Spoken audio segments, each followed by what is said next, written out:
Welcome to today's Global Connections program. I'm Bill Miller. Why is New York City called the international capital of the world? How does the mayor's office interact with the United Nations and with other members of the international diplomatic community? We'll be back in just a moment to talk about these and other important issues.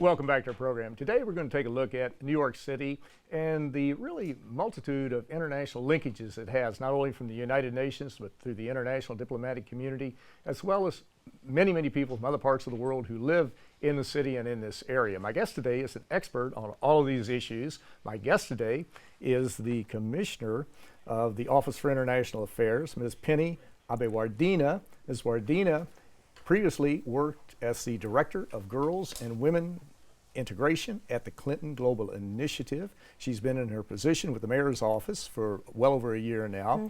Commissioner, welcome to today's Global Connections program. Thank you so much. It's my pleasure to be here. I appreciate you being with me today. Let's talk about the Office for International Affairs and just a little overview of it. When was it formed? Why was it formed? Basically, what is your mission? Absolutely. The office was formed in 1962. It's taken on a couple of different names in the last 50 plus years, but now it's the Mayor's Office for International Affairs. And the reason that it exists is that New York City hosts the largest diplomatic community in the world. You know, some people might think so, but aren't exactly sure, but we not only host the UN, its affiliates, the 193 missions, but we also have 115 consulates and 75 trade missions. So this is the largest diplomatic community, and then with our colleagues at the U.S. mission to the UN, it's our pleasure to be the representative of the host city to the UN. Exactly. And you just answered my next question. Why are we the international city of the world? Well, that's not the only reason. I mean, we host the largest diplomatic community, but about 37% of New York City residents are foreign born. That is more than the population of the city of Chicago, which is the third largest city in the United States. So it really gets to the heart of the communities around our 5 boroughs, and then of course the communities that we have through the diplomatic corps based here in New York. And that's really a unique honor to be the international capital of the world. And of course, there are many other reasons too. I'm sure you could say Wall Street's an internationally oriented operation. You have people, businesses media in this area, media, international media. You're exporting into the international arena, just on across the board. The fashion industry, I mean, everything. Exactly.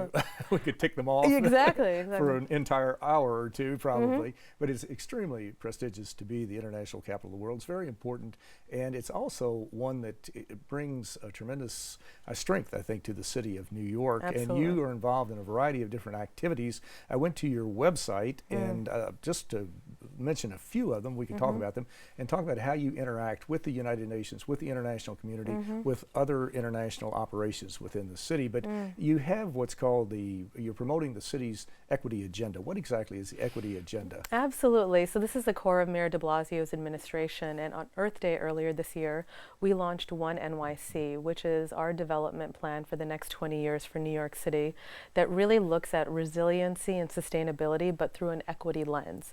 And that is, how do we get all New Yorkers to live in an economically sustainable way and have access to things like affordable housing, universal pre-K, paid sick leave, and these are all core components of the mayor's policy program, and that's what we promote through our equity agenda. And you know, we'll talk about it later, but there's a lot of overlap with the Sustainable Development Goals, and really connects with the way that this city is investing in the ideas with the international community. Exactly, most assuredly.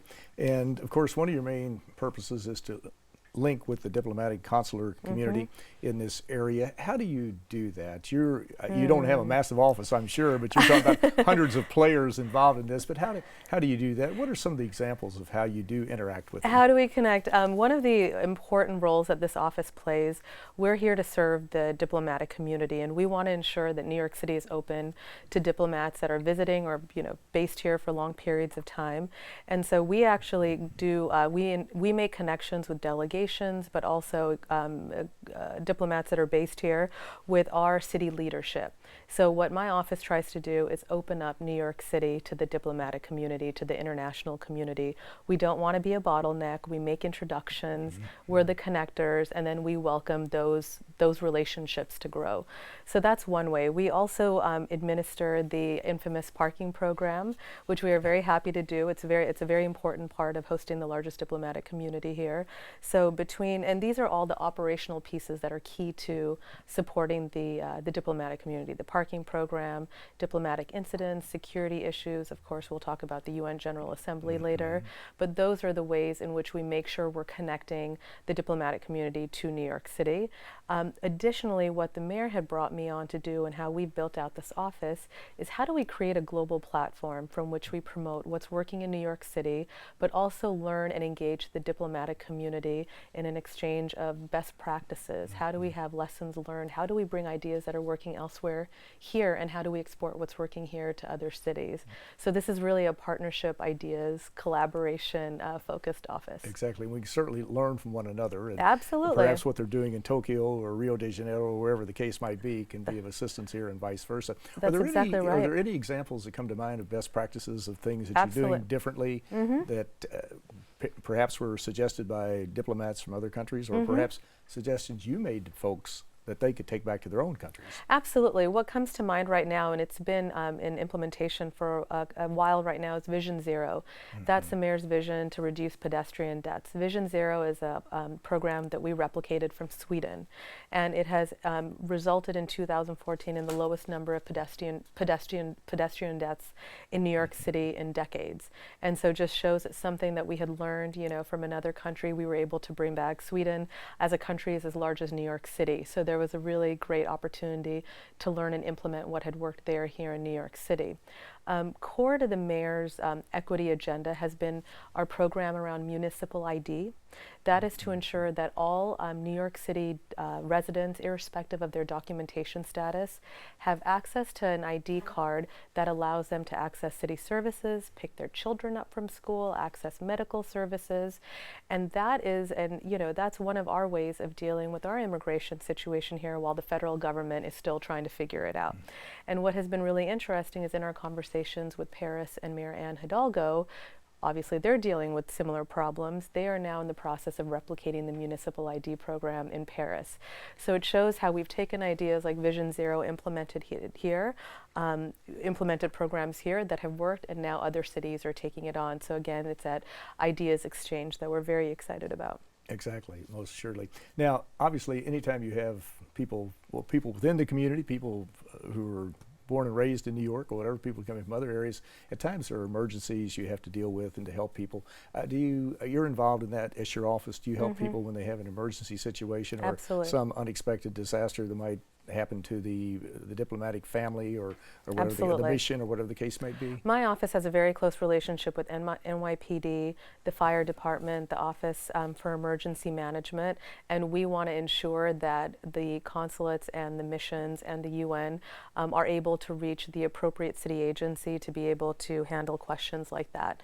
And that is something that is a priority for our office, is to make sure that we're here supporting the diplomatic community, the families and the diplomats in that way.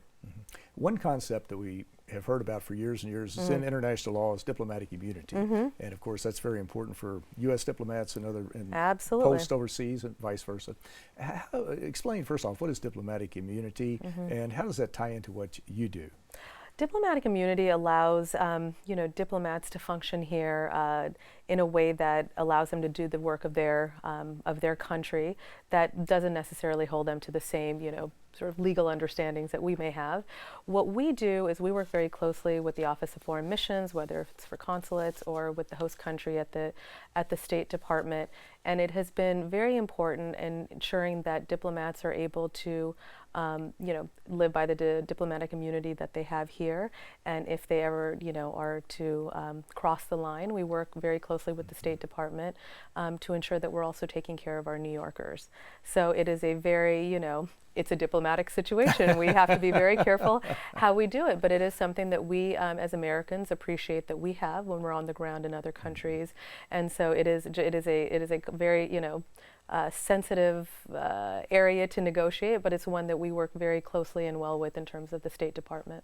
It certainly is, and it's vital to anyone in a position like that. Anyone Absolutely. posted in a foreign post or Absolutely. in this country, whatever the case might be, you have to have rules of conduct. You have to have certain protections for people, because you could certainly perhaps find a diplomat overseas in a situation where this person may be put on trial for some trumped up charge or whatever. Right. But it's very important to have that. Absolutely. Now, the key player in all of this, it brings the international diplomatic community primarily to New York City, is the United Nations. Absolutely. The 193 members of the United Nations. And those missions are here as well. So exactly. The missions are here, which is a tremendous economic spin-off for this particular region of the country, and for the whole country, really. Come Absolutely. right down to it. It's not just New York City. Absolutely. But how do you interact with the United Nations, the UN General Assembly? Are you involved with other groups at the UN? I don't know if you get involved with some of the specialized agencies of the UN, like the UN Educational, Scientific, and Cultural Organization, World Health Organization, different groups like that.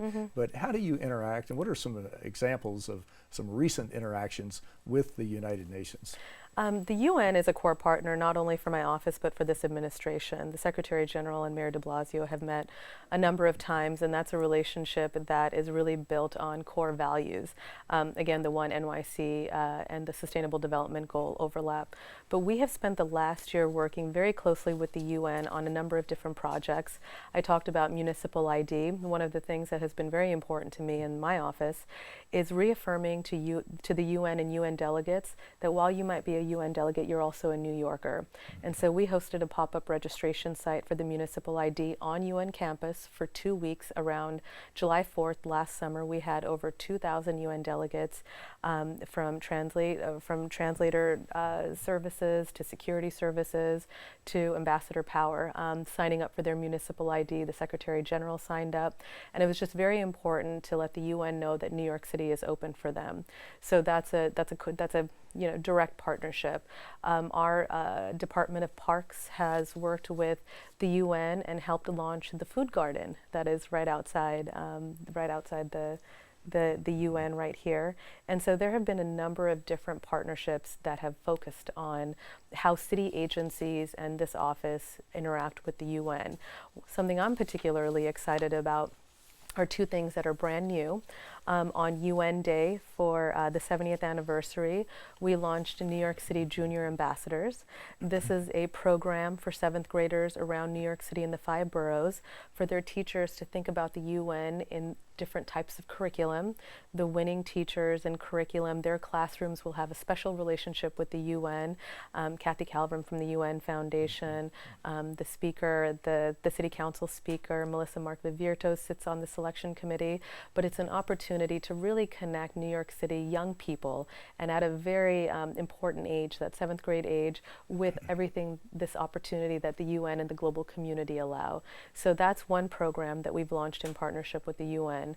Something else that we are doing and we're launching on December 10th at the Ford Foundation is looking at the synergies between One NYC and the Sustainable Development Goals, whether it's in education, water management, sanitation, and trying to share the best practices that are working here in New York City, but engaging the experts from the global community around what we can also learn to implement here on the ground. And I love that ability to really emphasize the local to global. At the end of the day, for the SDGs and this 2030 plan to work, it's going to have to happen locally. It's going to have to be the mayors and the municipal leaders that are taking this on, and I want New York City to show that we're a leader in that. A leader and a partner. Well, you're watching Global Connections Television, which is an independently produced program. The opinions expressed on Global Connections are solely those of the moderator and his guest. We would invite our viewers to go to our website at www.globalconnectionstelevision.com to view this program and previous programs.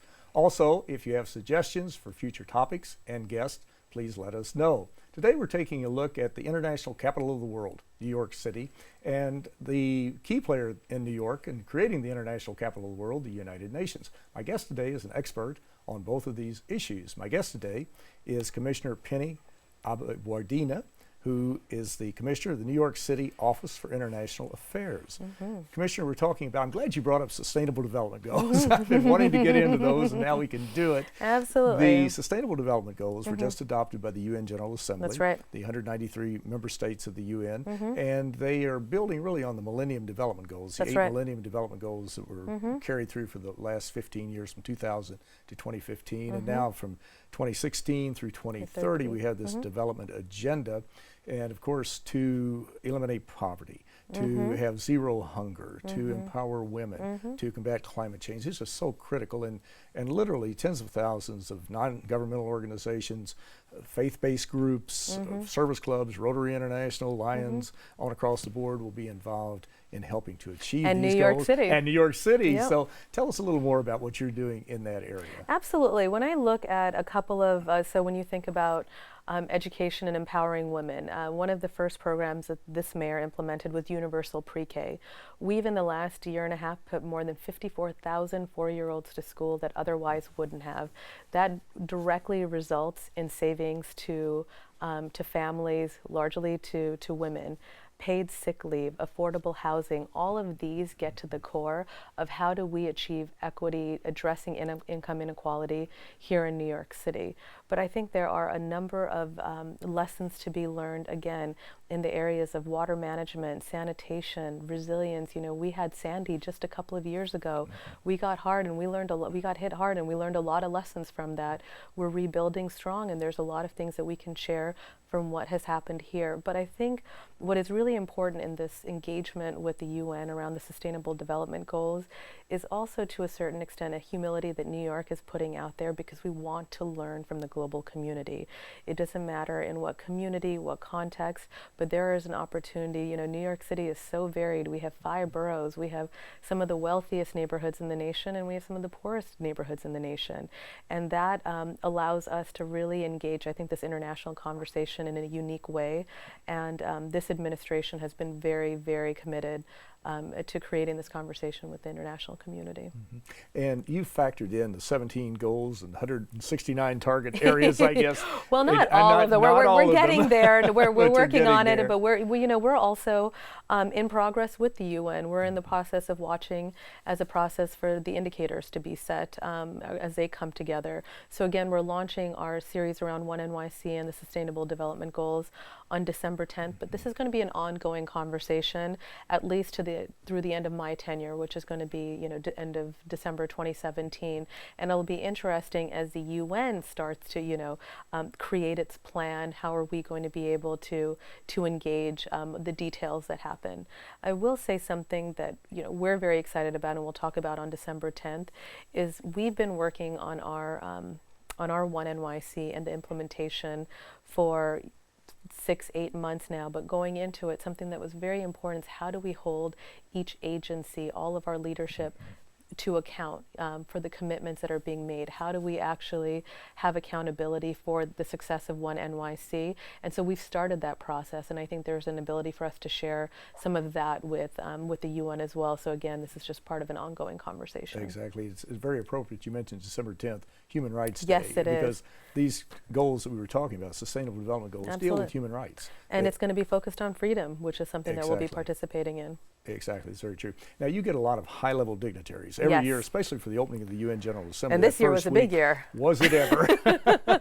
Barn burner. I was like, it was my first Unga in this role. I was like, let's just throw it. We can't talk about all the celebrities, but one who came to town was Pope Francis. Yes, and he did. He created quite a stir here for many reasons, talking about climate change, and he had, of course, had trafficking. In April, he had a major conference, really, in I guess it was in Rome, I believe it was, or at the Vatican, on the climate change. But what role did your office play in working with him for his particular visit? We'll just use him as an example. There were many others we could talk about. Well, at some point we had POTUS, we had Putin, we had the President of China, we had Castro. we had quite a lot of people very important people on the ground in New York.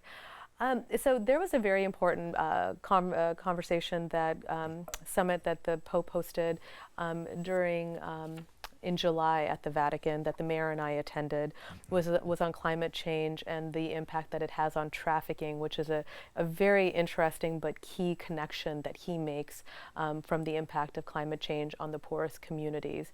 And so we have been developing a relationship with the Pope, with His Holiness and his team for quite a long while. And so by the time his arrival happened in New York, there was not only that ideas connection and that values connection with what the Pope was trying to achieve, but from the security apparatus, etc. So we worked in coordination with federal agencies, with the UN, and with our New York City agencies to ensure, as with all heads of state and dignitaries during that time, that they had a seamless experience. And I will say, I attended the host country meeting soon after the UN General Assembly was over, and it was wonderful because representatives from all over the world shared that they had an excellent experience in New York City, and I think that really speaks to the amount of effort that we spent in making sure that everybody worked in a collaborative way. Exactly. And you mentioned Hurricane Sandy. Of course, Yes. the devastation was absolutely horrific. I think it was something like $50 billion in damage, Damage, not to mention untold suffering That's and right. deaths just on across the board. And of course, some of the meteorologists and what have you, the scientists who study climate change have indicated that climate change is with us. There's no doubt about it. The data is overwhelming, Right. and we see that some of the we're going to have even more dire effects in the future in all Right. probability.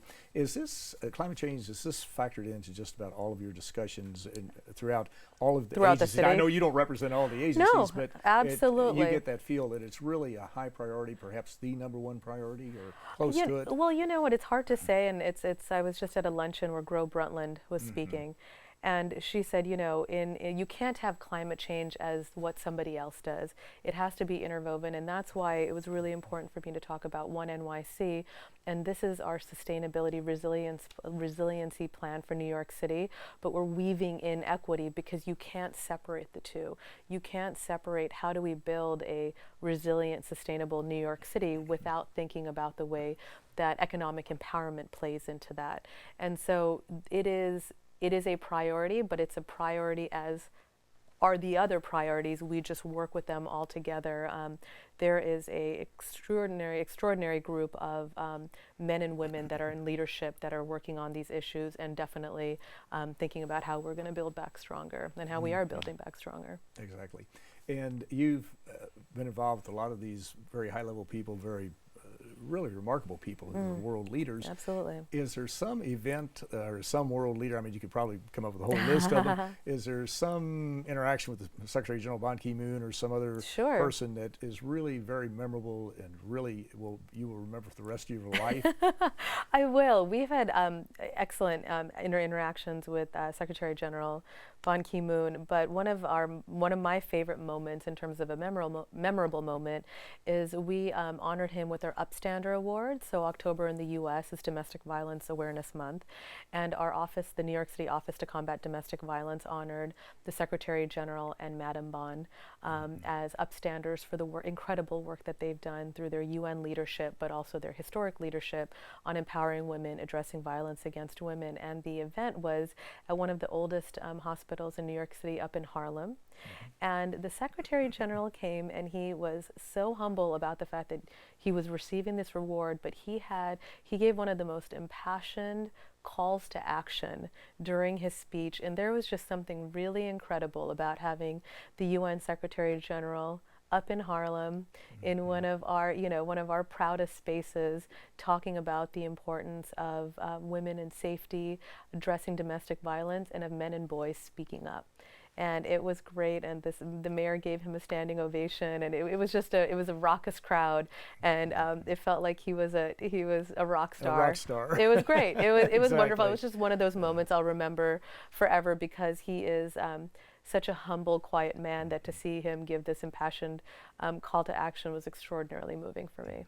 And obviously, this is an issue that I'm very close to, given what I've worked on in the past. Exactly right. Well, in the closing 30 seconds we have, Sure. the hardest question yet, what is the greatest challenge confronting us or confronting your Office for International Affairs as you move well into the 21st century right now?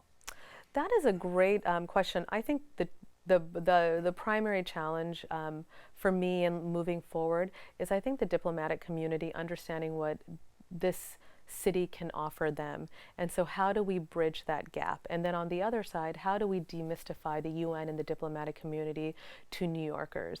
To me, it's one big community, but right now and for too long, they've acted as separate. And so for New York City and in the 21st century, how do we work together to build one community of New York City's amazing diplomatic community, as well as all the New Yorkers throughout our 5 boroughs? Exactly. And how will we do it? In 30 seconds, how can we bring them together? Do you have Well, we're doing it right now. We're doing it right now. I'm going to have numbers soon. We're doing an economic impact analysis of what the UN means to New York City.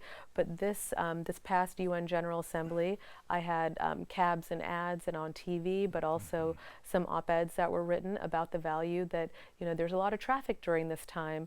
But not only is that happening in cars and, on street corners, but this traffic's going into our bars, into our bodegas, into our dry cleaners, and that's an incredible value. And so as our school children start to engage in this new New York City Junior Ambassadors program, as these kids go home in Staten Island and East New York and tell their parents about this amazing experience they had in the UN, we're going to have New Yorkers from all parts of our society thinking about, wow, look at all this opportunity that's right here in New York City. Exactly. Well, Commissioner Penny Abeywardena, you're doing some really important work, Thank exciting work, and I want to thank you so very much for a very interesting and a very informative program. Thank you. My pleasure. Thank you. Thank you for having me.